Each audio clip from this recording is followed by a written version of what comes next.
The next cast we're going to demonstrate is a modification of the short arm cast, the thumb spica, a very common cast that's applied. And in this demonstration, we will emphasize the water dipping technique and how that helps facilitate the molding of this cast, and also how the scissors and cutting allows for the use of wider material for the application of this cast. So now we'll do what would be a standard thumb spica cast. Distal palmar crease to 2 fingers, including the thumb.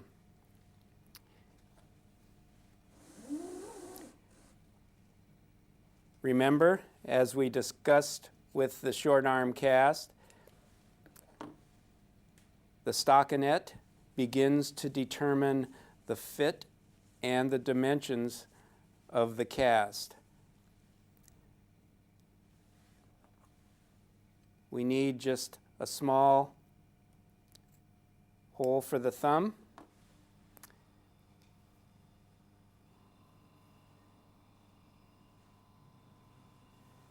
And then we can apply the stockinette again, using extra stockinette proximally so that we can make it more comfortable with 2 layers of stockinette proximally and 1 layer for function distally.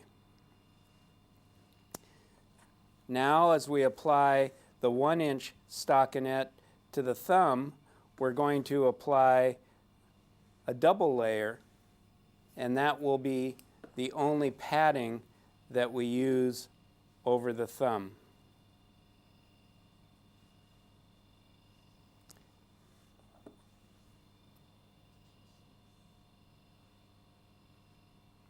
Again, by making 1 cut in the 1-inch stockinette, we can apply it over the thumb. And now, before we apply the padding, we need to establish the position with the patient. Again, for the thumb spica, we should have apposition of the thumb and index finger and a slight amount of dorsiflexion. So we want the patient to have thumb and index finger opposed, neutral radial ulnar deviation, and the patient just needs to maintain that position as we apply the padding. Again, the ulnar styloid requires attention for extra padding. Distal palmar crease, just as before. And then distal palmar crease as we come through the web space. As we move up the arm, again, we're compressing distally and stretching proximally so that we maintain a flat fit of the padding throughout the arm. And again, we will apply no padding to the thumb because we won't be using the cast saw on the thumb.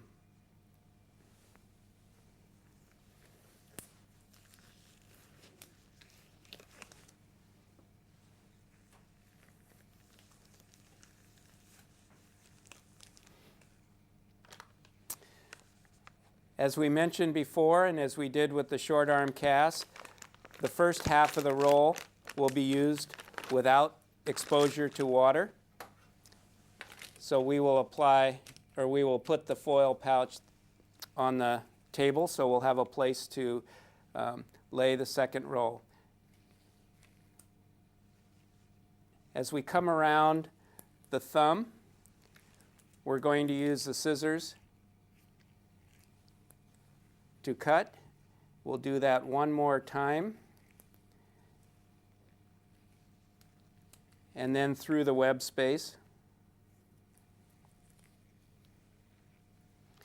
And you'll notice that we're not applying any extra tension as we apply the casting tape. We're just laying it on the padding, which has already established the fit of our cast.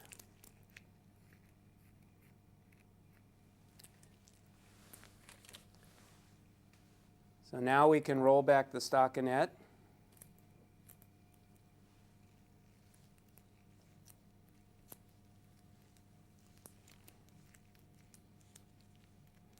And again, we want to see distal palmar crease.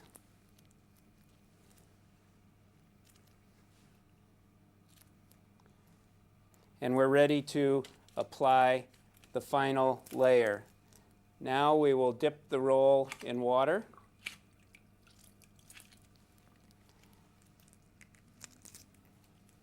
And start proximally.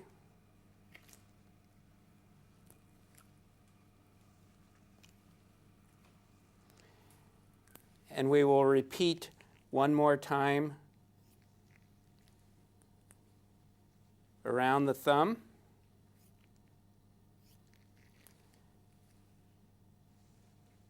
Through the web space.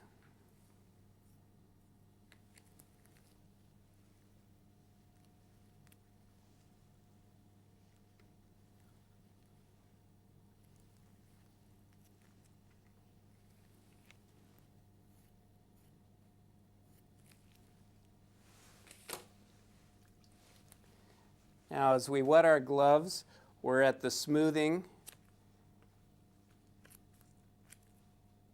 And you can see the flexibility we have with the material at this point in time so that we can regain the position if the patient has changed positions.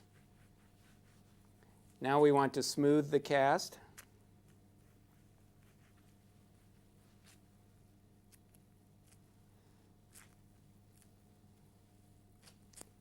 And again,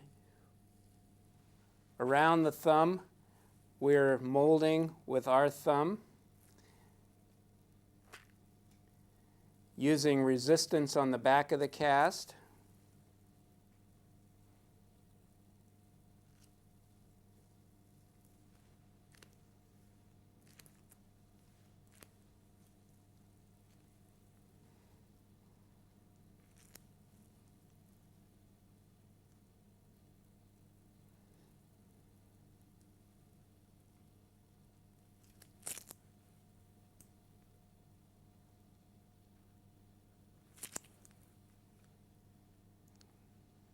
Relax.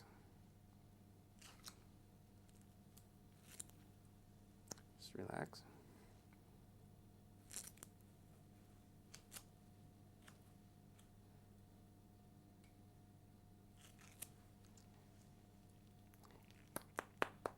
And we need to hold the material until we can take our hands away and it retains the shape that we desire.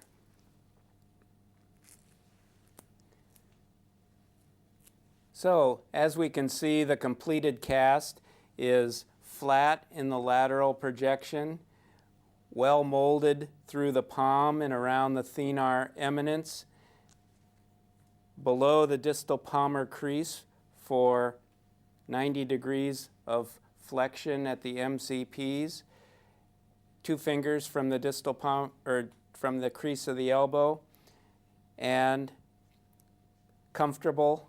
This will remain soft even upon complete setting because we've only put one layer up to this point, and then it becomes very rigid as we move down the cast. So we have a very strong radial gutter because of our spica design and a very well-fitting cast.